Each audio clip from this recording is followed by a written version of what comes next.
Good morning, শুভ সকাল। সবাই কেমন আছো? আশা করি সবাই খুব ভালো আছো, আর আমিও খুব ভালো আছি। আচ্ছা, তোমাদের কার কার বৃষ্টি ভালো লাগে অবশ্যই কমেন্ট করে জানাবে। আমার তো বৃষ্টি খুব ভালো লাগে। এই দেখো ঝাউ গাছ, এই ঝাউ গাছগুলো না আমার থেকে অনেক বড় বড় হয়ে গেছে। আর এটা হলো একটা পাতাবাহারি গাছ, এটা আমার উঠান উঠান না, এটা বাগানই বলতে পারো। তো বৃষ্টির মধ্যে ভালো লাগছিল না, ভাবছিলাম কী করা যায়, বোরিং লাগছে, তো ভাবলাম একটা ছোট্ট ভিডিও করি আর তোমাদের সঙ্গে শেয়ার করি। আর হ্যাঁ, আমি কিন্তু ইউটিউবের নতুন, তো আমি ঠিক মতন গুছিয়ে কথা বলতে পারি না, ভালো ভিডিও করতে পারি না। তো যাই হোক, যদি তোমাদের ভালো লাগে একটু মানিয়ে নিও, আর সবাই পাশে থেকো। আর তোমরা কে কোথা থেকে আমার ভিডিও দেখছো অবশ্যই কমেন্ট করে জানাবে। আর চ্যানেলটি সাবস্ক্রাইব করে দেবে যদি আমার ভিডিও ভালো লাগে, আর একটা ছোট্ট লাইক করে দেবে, আর একটুখানি শেয়ার করে দেবে। দেখো আমি এখানে একটা শাপলা ফুলের শাপলার পকোড়া, হ্যাঁ শাপলার বড়া বানিয়েছিলাম। এটা কিন্তু খেতে দারুণ লাগে। আমার ছেলে দেখো খাচ্ছে বৃষ্টির মধ্যে, আমি বানিয়ে দিয়েছি। ও জানলায় বসে বসে বৃষ্টি দেখছে আর পকোড়া খাচ্ছে।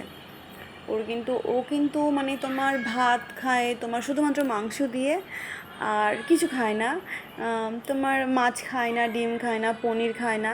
কিন্তু হ্যাঁ, ওকে তুমি মাছের বা পনিরের বা যে কোনো পকোড়া দাও, ও কিন্তু খুব মজা করে খেয়ে নেয়। দেখো আমার জানলার নিচের অবস্থা, ঝাউ গাছের নিচে পুরো জল জমে কী অবস্থা।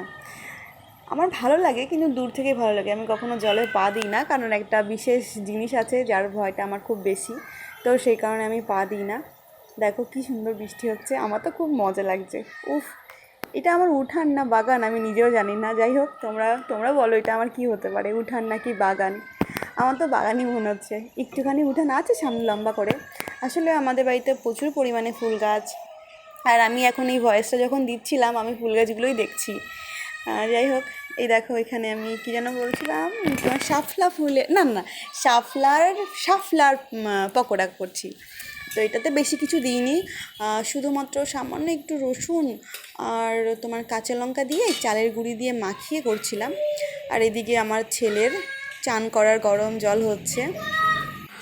গরমকাল যদিও বা, কিন্তু তাও বৃষ্টির মধ্যে একটু ঠান্ডা ঠান্ডা থাকে না ট্যাঙ্কির জলটা, সেই কারণে একটু গরম জল করে দিচ্ছি যাতে ঠান্ডাটা না লেগে যায়। তো এই দেখো আমার রান্নাঘরের জানলা দিয়ে, এটা আমার বাড়ির সামনে বড় পাঁচিল দিয়ে দিয়েছে আমার বর, কেন জানি না। তো যাই হোক, পকোড়াটা হয়ে গেছে, এবার আর একটু খাওয়া দাওয়া করবো, ওকে একটু খাওয়াবো, আমিও একটু খাবো। আর আছে বাড়ির লোকেদের জন্য রেখে দিয়েছি, তারপর গরম জলটা হয়ে যাবে তার মধ্যে, তারপর ছেলেকে স্নান করিয়ে দেবো, তারপর অনেক কাজ আছে। যাই হোক, তো দেখো আমার ছেলে কি করছে, অবস্থাটা দেখো একবার জাস্ট। ও আমাকে জিজ্ঞাসা করছিল যে পকোড়া এনেছো? হ্যাঁ আনছি, দাঁড়া এখনও হয়নি। এই দেখো কত টেস্টি টেস্টি, তাই না খেতে? সত্যি কথা বলতে ভালোই লাগে, খারাপ লাগে না একেবারে। আর দেখো চশমাটা কিন্তু আমার, ও পরে ঢং করছিল, স্টাইল দিচ্ছিল। তোমাদের বাড়িতে কার কার পুচকুরা আছে যারা খুব ঢং করে, বড়দের জিনিস নিয়ে স্টাইল দেয়, অবশ্যই জানাবে, ঠিক আছে? আর এটা হলো আমার বেডরুম থেকে বাইরের দৃশ্য, একদম পুরো বাগান পার করেই আমাদের শেড পার করে আমাদের রোড। আর রোডটি হলো 24 পরগনা যশোহর রোড।